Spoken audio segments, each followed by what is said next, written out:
ಹೆಂಗದಿರಿ ದೊಡ್ಡ ಮಂದಿ ಇವತ್ತು ನಮ್ಮ ಮನ್ಯಾಗ ಪ್ರೋಟೀನ್ ರಿಚ್ ಪಾಲಕ್ ಪನ್ನೀರ್ ಮಾಡಿದ್ವಿ. ರೆಸಿಪಿ ಹೆಂಗೆ ಮಾಡೋದು ಬರೀ ನೋಡೋಣ.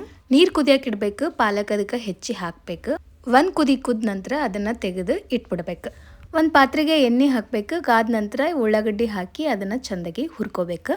ಕಲರ್ ಚೇಂಜ್ ಆದ ನಂತರ ಕ್ಯಾಪ್ಸಿಕಮ್ನು ಹಾಕಿ ಚೆಂದಾಗಿ ಹುರ್ಕೋಬೇಕು. ಕ್ಯಾಪ್ಸಿಕಮ್ನ ಸ್ವಲ್ಪ ದೊಡ್ಡದಾಗಿ ಹೆಚ್ಕೋಬೇಕು. ಆಮೇಲೆ ಟೊಮ್ಯಾಟೋನು ಬೀಜ ತೆಗೆದು ಚೆಂದಾಗಿ ಹೆಚ್ಚಿ ಹುರ್ಕೋಬೇಕು. ಈಗ ಇದನ್ನು ಆರಾಕ್ ಬಿಟ್ಬಿಡ್ಬೇಕು.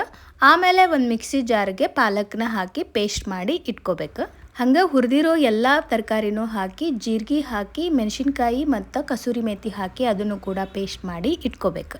ಹಂಗೆ ನೆನೆಸಿರೋ ಗೋಡಂಬಿ ಪನ್ನೀರ್ನ ಹಾಕಿ ಪೇಸ್ಟ್ ಮಾಡಿ ಇಟ್ಕೋಬೇಕು. ಈ ಕ್ರೀಮ್ ರೆಡಿ ಆದ ನಂತರ ಒಂದು ಬೌಲ್ಗೆ ತೆಗೆದು ಇಟ್ಕೋಬೇಕು.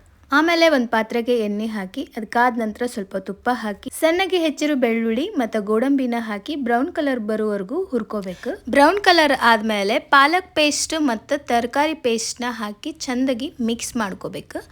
ಆಮೇಲೆ ಇದನ್ನೆಲ್ಲ ಎಣ್ಣೆ ಒಳಗೆ ಫ್ರೈ ಮಾಡಿ ಸ್ವಲ್ಪ ಅರಿಶಿನ ಮತ್ತು ಗರಂ ಮಸಾಲ ಜಿಂಜರ್ ಗಾರ್ಲಿಕ್ ಪೌಡರ್ನ ಹಾಕಿ ಚೆಂದಾಗಿ ಮಿಕ್ಸ್ ಮಾಡ್ಕೋಬೇಕು. ಇದೇ ಟೈಮ್ನಾಗ ಇದಕ್ಕೆ ಉಪ್ಪು ಹಾಕಿ ಚೆಂದಾಗಿ ಮಿಕ್ಸ್ ಮಾಡ್ಕೋಬೇಕು. ಆಮೇಲೆ ಇದಕ್ಕೆ ಪನ್ನೀರ್ ಹಾಕಿ ಚೆಂದಾಗಿ ಮಿಕ್ಸ್ ಮಾಡ್ಕೋಬೇಕು. ಲಾಸ್ಟಲ್ಲಿ ಗೋಡಂಬಿ ಮತ್ತು ಪನ್ನೀರಿಂದ ಮಾಡಿರೋ ಕ್ರೀಮ್ನ ಹಾಕಿ ಚೆಂದಾಗಿ ಮಿಕ್ಸ್ ಮಾಡಿ ಒಂದು ಕುದಿ ಕುದಿಸ್ಬೇಕು. ಆಮೇಲೆ ಲಾಸ್ಟಿಗೆ ತರಕಾರಿ ಏನು ಹುರಿದಿಟ್ಕೊಂಡಿದ್ವಲ್ಲ ಸ್ವಲ್ಪ ಅದನ್ನು ಕೂಡ ಹಾಕಿ ಚೆಂದಾಗಿ ಮಿಕ್ಸ್ ಮಾಡಿದ್ರೆ ಮಸ್ತ್ ಪಾಲಕ್ ಪನ್ನೀರ್ ರೆಡಿ ಆಕೈತಿ. ಮಾಡಿ ನೋಡ್ರಿ, ಮಜಾ ಮಾಡ್ರಿ.